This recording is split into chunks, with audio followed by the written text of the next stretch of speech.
The massive holographic display aboard the Arcadian survey vessel, Eternal Seeker, cast a pale blue glow across Commander Ven's scaled features.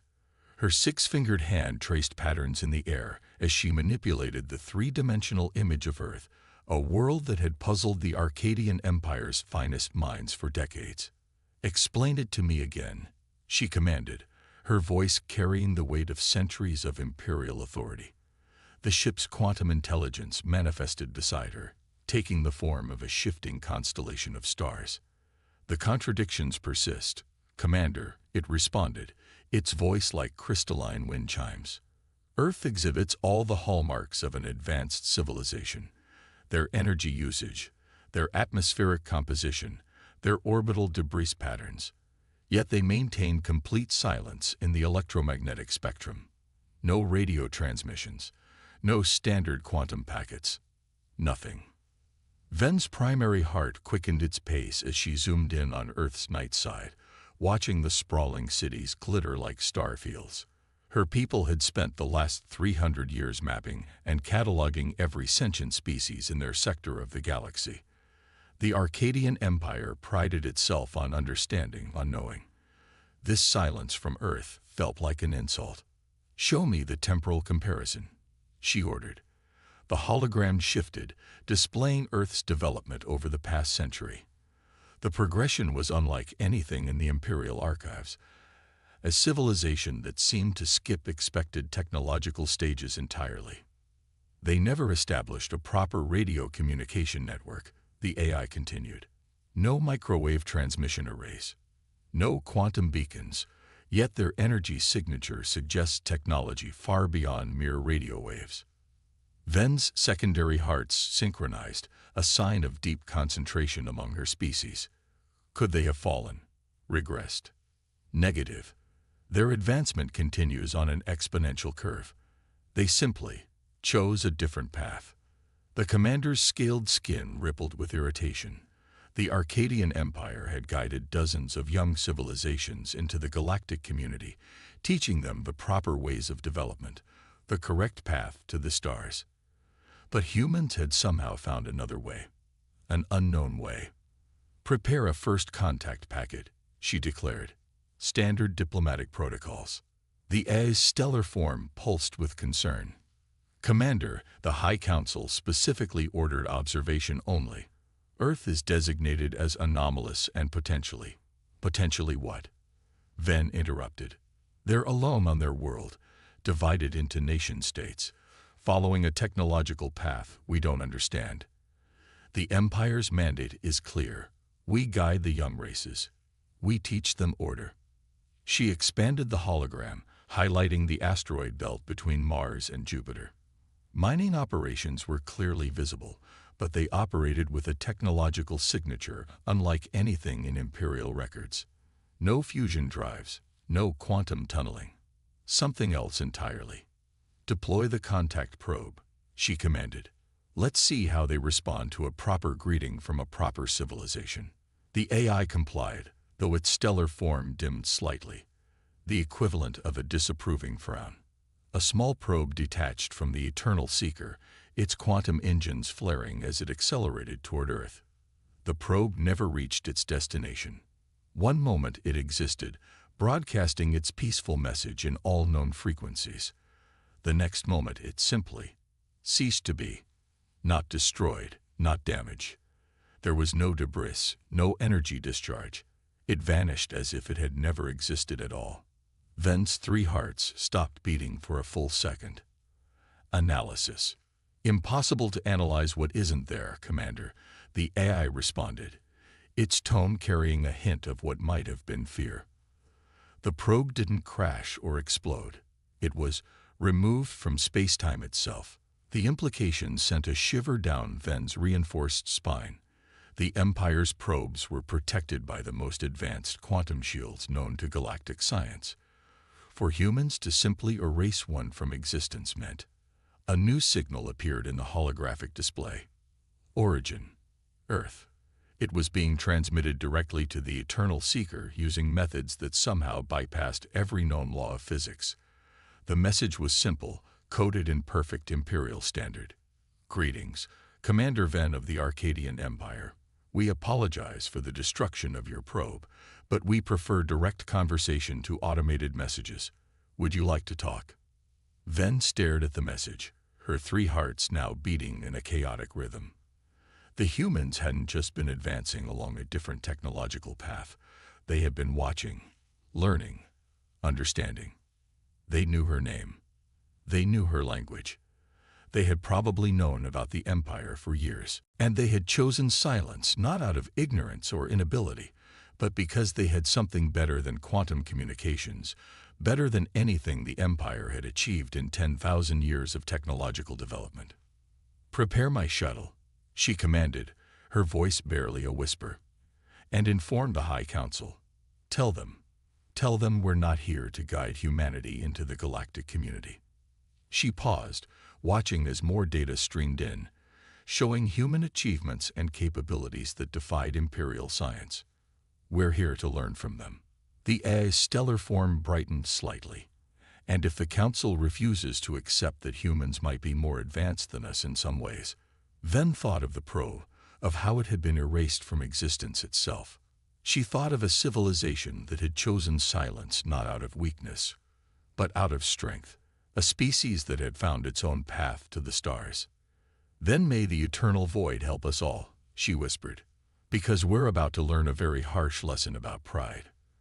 The Grand Council chamber of the Arcadian Empire sprawled across an artificial moon orbiting their homeworld, its crystalline walls designed to display the majesty of space itself. But today, the view was darkened as classified data streamed across the transparent surfaces, each new piece of information about Earth sending ripples of disquiet through the assembled council members. High Chancellor Xeris, his scales dulled with age and wisdom, watched the projection of Commander Ven's report with all 4 eyes fixed intently on the display. The chamber's usually perfect temperature felt uncomfortably cold as the implications of her discovery sank in. "You mean to tell us," he said, his voice carrying the weight of 10,000 years of Imperial history, "that these humans have developed technology that simply ignores our understanding of physics?" Ven's holographic form stood in the center of the chamber, her posture rigid with military precision. "Not ignores, High Chancellor. Transcends. Their achievements aren't magical. They're simply operating on principles we haven't discovered yet." "Impossible." Council member Drath slammed his ceremonial staff against the floor. "The Empire has spent millennia perfecting our understanding of the universe. These humans are barely out of their Stone Age." Ven's hologram shifted, displaying the recorded disappearance of the probe. The council chamber fell silent as they watched Imperial technology simply cease to exist. "The humans call it dimensional engineering," Ven explained. "They don't just manipulate space and time. They fold it, store it, reshape it according to laws we don't yet comprehend. And this is just what they're willing to show us." High Chancellor Xeris raised a hand, silencing the murmurs that had broken out among the council. "You've spoken with them directly." "Against protocol. They invited me to Earth, Excellence. What I saw there," Ven paused, choosing her words carefully. "Their cities aren't just built, they're grown. Their computers don't just process information. They weave it into the fabric of reality itself. They've achieved things we considered theoretical impossibilities, and they did it all while we thought they were primitive because they didn't use radio waves." The chamber's darkness was suddenly broken by a new hologram materializing in its center. A human figure, tall and dignified, wearing what appeared to be a simple gray suit. The council members recoiled, their defensive instincts firing at this unprecedented breach of their most secure facility. "Greetings, High Council of the Arcadian Empire," the human said, speaking perfect Imperial standard. "I am Ambassador Chen of the Earth Confluence. We apologize for this unusual entrance, but we thought it best to demonstrate our capabilities directly." High Chancellor Xeris rose from his throne, his ceremonial armor glinting in the starlight. "How dare you intrude upon—" "We dare," Chen interrupted smoothly, "because we must ensure there are no misunderstandings between us. Commander Ven's report is both accurate and incomplete. Earth has chosen isolation not out of fear or xenophobia, but out of concern for the natural development of younger civilizations, including, until recently, your own. The silence that followed was absolute. The implication that the mighty Arcadian Empire might be considered a younger civilization by anyone was shocking enough to override even their outrage at the intrusion. Your empire, Chen continued, has spent millennia guiding other species, teaching them to follow your path of development. It's an admirable goal, but one based on a limited understanding of reality's possibilities. We chose a different path, one that led us to discoveries your scientists would consider impossible. Ven stepped forward, her hologram intersecting with Chen's in a dance of light. High Chancellor, the humans aren't threatening us. They're offering to share their knowledge. And why would they do that? Council Member Drath demanded. What do they want in return? Chen smiled, the expression somehow both warm and mysterious. We want what we've always wanted, peaceful coexistence and the advancement of all sentient life. But we also want something more specific, change. The ambassador's hologram expanded, showing images of countless worlds under Arcadian rule, all developing along the same technological path, all following the same patterns. Your empire's greatest strength, its unity of purpose and development, is also its greatest weakness, Chen explained. You've become so convinced of your way being the only way that you've stopped looking for alternatives. We're offering you the chance to learn those alternatives. High Chancellor Xeris sank back into his throne, his age showing more prominently than ever. And if we refuse, if we decide that your technology is too dangerous to exist outside Imperial control. The ambassador's smile faded. The hologram shifted, showing Earth's solar system. Scattered throughout it were points of light that hadn't been there before, millions of them, each one representing technology the Arcadians couldn't even begin to understand. Then you would learn, Chen said quietly, why we chose silence for so long. Not out of weakness, but because we understood something your empire has forgotten. True power doesn't need to announce itself. True civilization doesn't need to impose its will on others. The points of light pulsed once, and every quantum sensor in the Arcadian Empire went dark for precisely 1 second. When they came back online, the message was clear. Humanity could shut down Imperial technology at will. The choice is yours, Chen concluded. We can be your greatest teachers or your worst nightmare. We'd strongly prefer the former. As the human's hologram faded, High Chancellor Xeris looked at Commander Ven with all 4 eyes wide. You've seen their capabilities firsthand. What do you recommend? Ven's hologram straightened to attention. Excellence for the first time in our history. We encountered a civilization that doesn't need our guidance. One that could teach us instead. I recommend we listen. The council chamber remained dark, as the implications settled over them like a heavy cloak. The Arcadian Empire stood at a crossroads, facing a choice between pride and progress, between the comfort of superiority and the challenge of learning anew. The stars watched in silence, waiting for their decision. The Arcadian Empire's response came 3 days later in the form of 1,000 warships emerging from quantum space at the edge of the solar system. The massive fleet, each vessel bristling with weapons that could crack planets, formed a perfect attack sphere around Earth's orbital plane. It was the largest military force the Empire had assembled in 5 centuries. In her office atop the Singapore Spire, which stretched well into the mesosphere, Director Sarah Chen watched the fleet's arrival through windows that weren't really windows at all, but rather apertures in space-time that could show her anything in the solar system. She sipped her tea, unperturbed by the display of military might. They chose pride, she said softly, speaking to seemingly empty air. The quantum intelligence that permeated Earth's infrastructure responded by materializing as a subtle shimmer in the air. As predicted by the social models, it confirmed, the Arcadian cultural framework cannot easily accommodate a shift from teacher to student. Their response is, unfortunately, logical.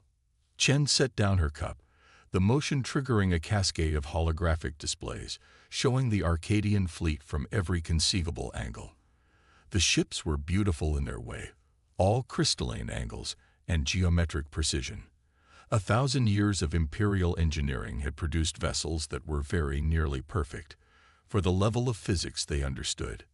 "Status of the bubble network?" she asked. "Ready," the AI responded, "though I still believe a more gradual demonstration might be more psychologically appropriate." Chen smiled. Sometimes the kindest teacher is the one who shatters illusions quickly rather than letting them persist. "Signal the Arcadian flagship. Let's give them one last chance to choose wisdom over pride."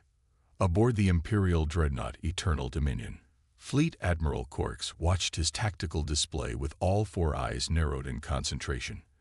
The humans had made no move to defend themselves. No ships had launched. No weapons had appeared.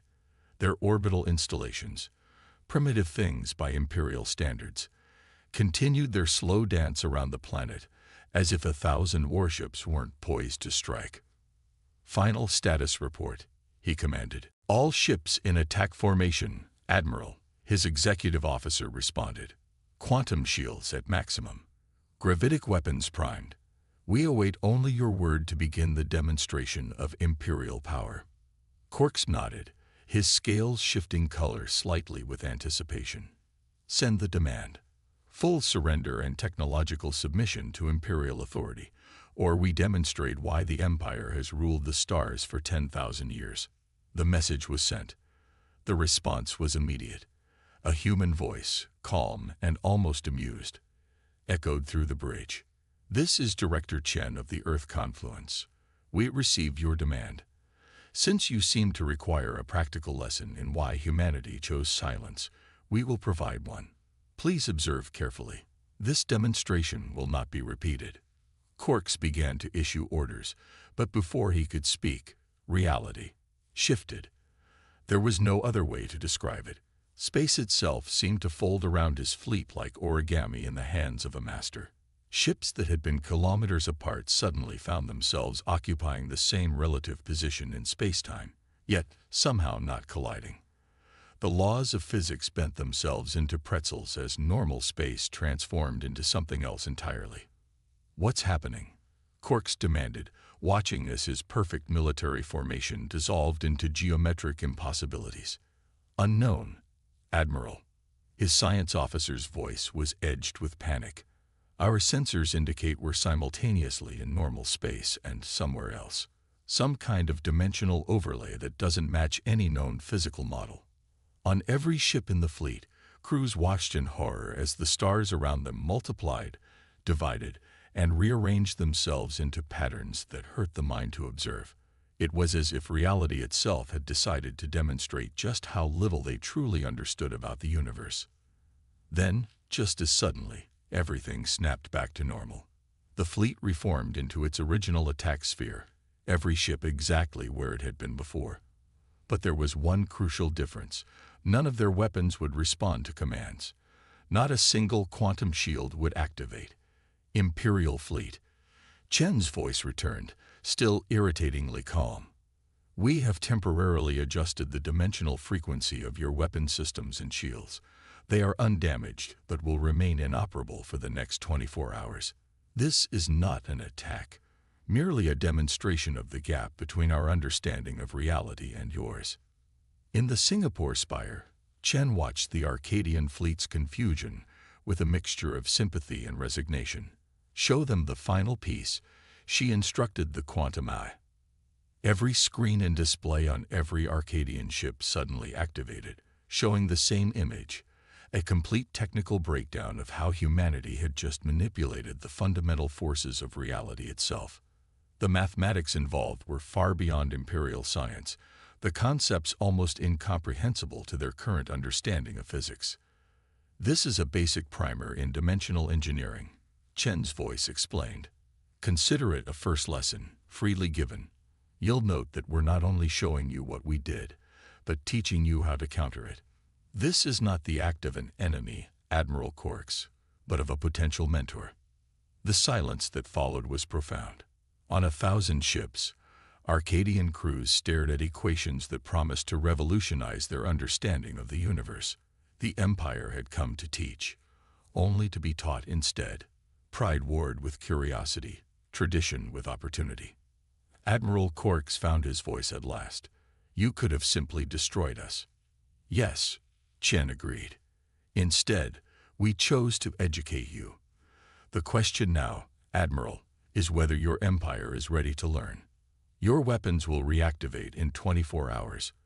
What you do then will determine whether humanity becomes your greatest ally in understanding the universe or your most patient enemy. She turned away from the dimensional windows, leaving the Arcadian fleet to their deliberations. Sometimes, she said to the quantum eye, the best way to prevent a war is to make it unthinkable. The eye's shimmer pulsed in what might have been agreement. And sometimes the best way to teach is to demonstrate just how much there is left to learn. The stars watched in silence as humanity's message sank in.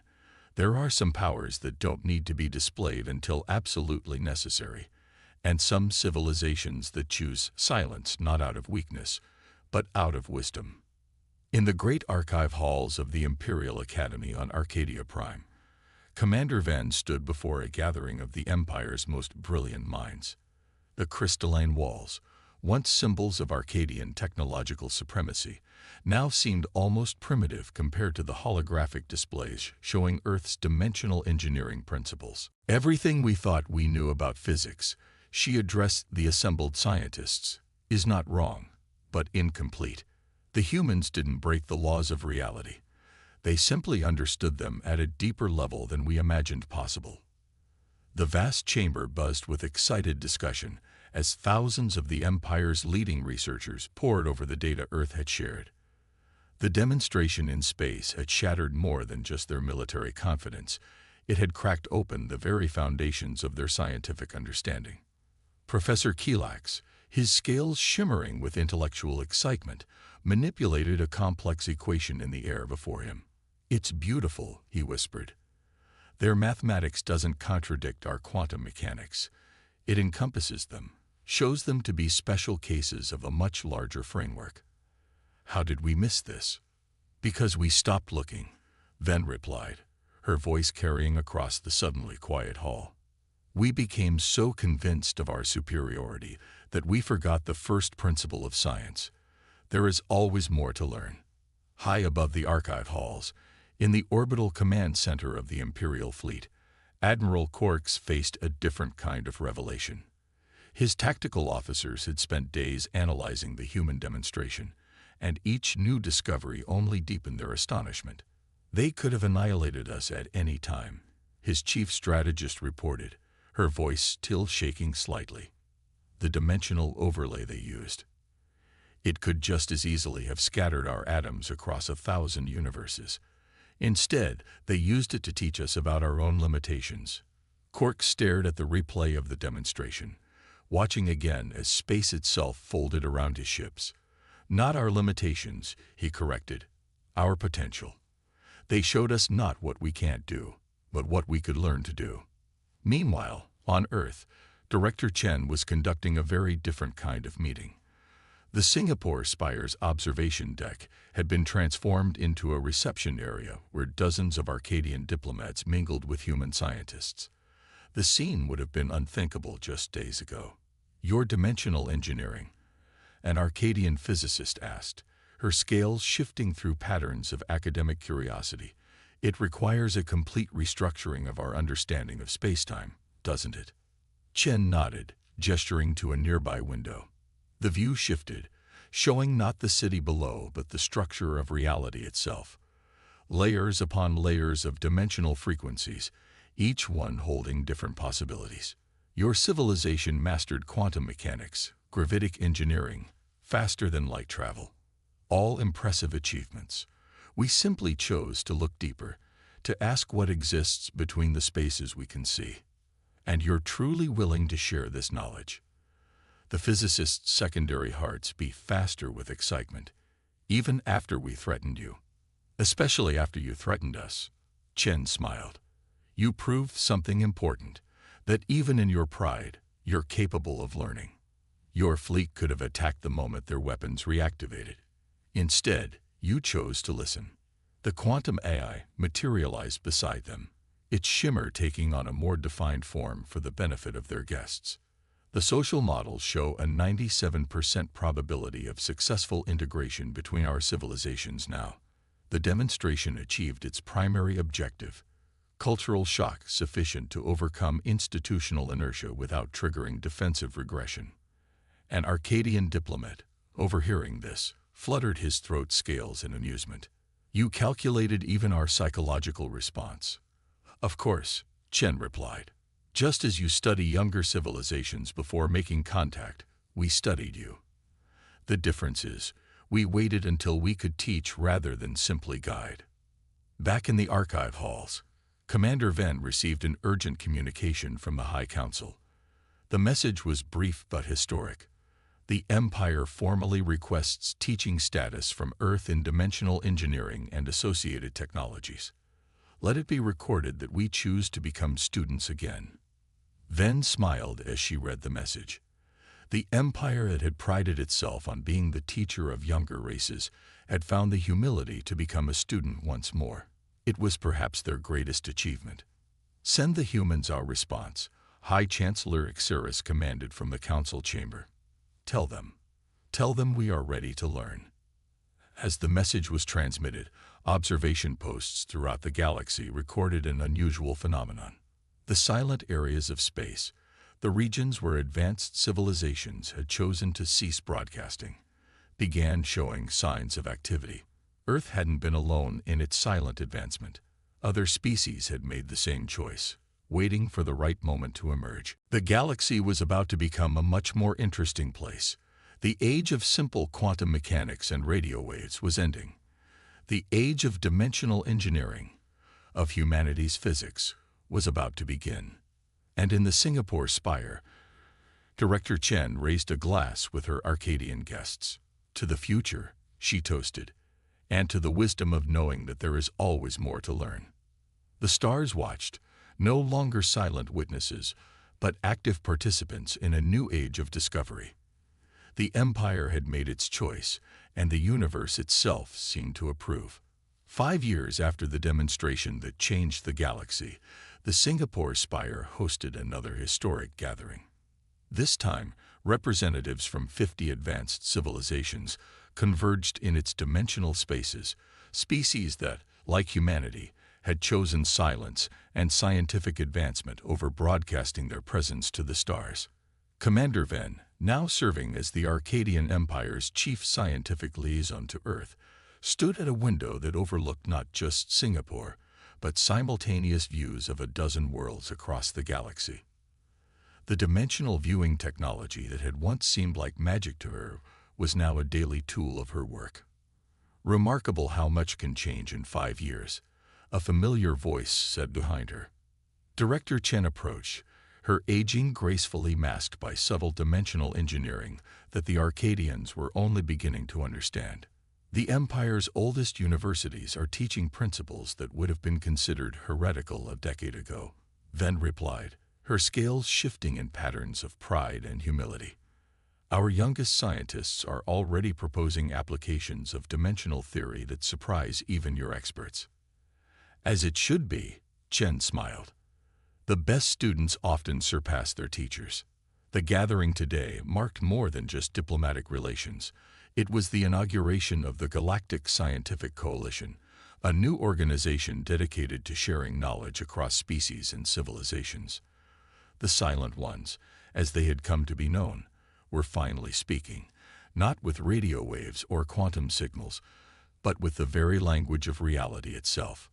In orbit above Earth, the former Imperial dreadnought Eternal Dominion hung in space, now transformed into a mobile research platform. Admiral Quarks, who had chosen to remain its commander, supervised a joint human-Arcadian team studying the boundaries between dimensions. The weapon mounts that had once threatened Earth now housed sensors capable of peering into the deepest structures of the universe. New contact, sir, his sensor officer reported. Another silent civilization revealing itself. This one from the Carina arm. Quarks nodded, no longer surprised by such discoveries. Since the Empire's transformation had begun, more and more advanced species had emerged from their self-imposed isolation. Each brought new perspectives, new applications of dimensional science that expanded the collective knowledge of all. Back in the Singapore Spire, the quantum AI manifested in its now familiar shimmer, joining Chen and Ven at the dimensional window. The latest social models are exceeding all optimal projections, it reported. The integration of technologies and cultures has accelerated our understanding of the universe by several orders of magnitude.